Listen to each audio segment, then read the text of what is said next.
Imagine footsteps that once crossed ice, now treading on fields ripening where camps once stood.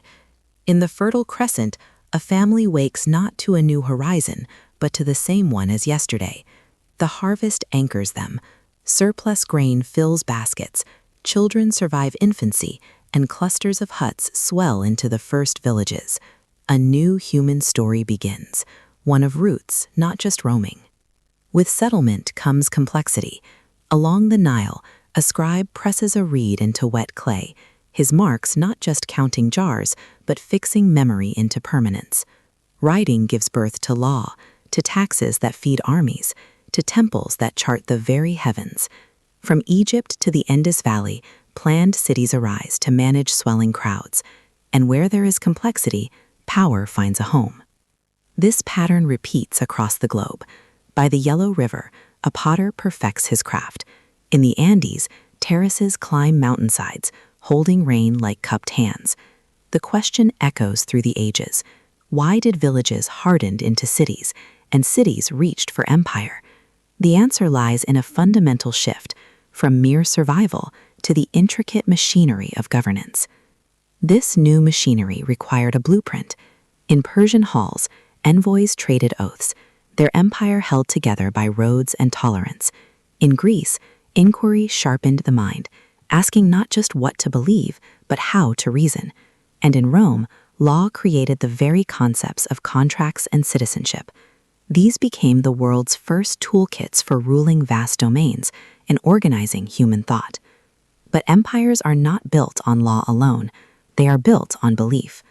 Under Asian pines, a teacher's maxims bind family to the state through duty. The paths of Buddhism and Hinduism probe the nature of suffering and release. These ancient ethical frames are not relics.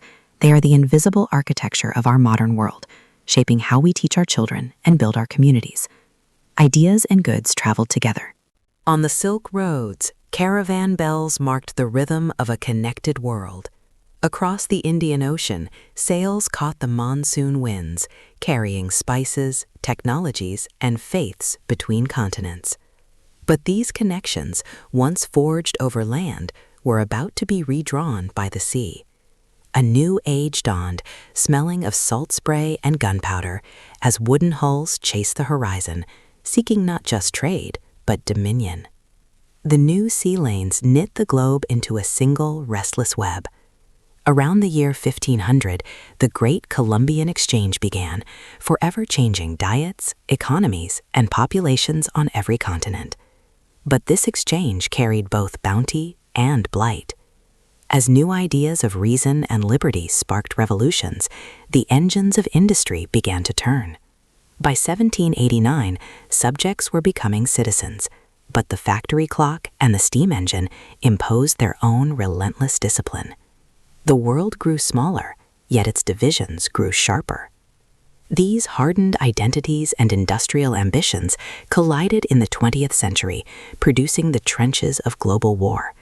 By 1945, the mushroom cloud signaled a terrifying new power in human hands.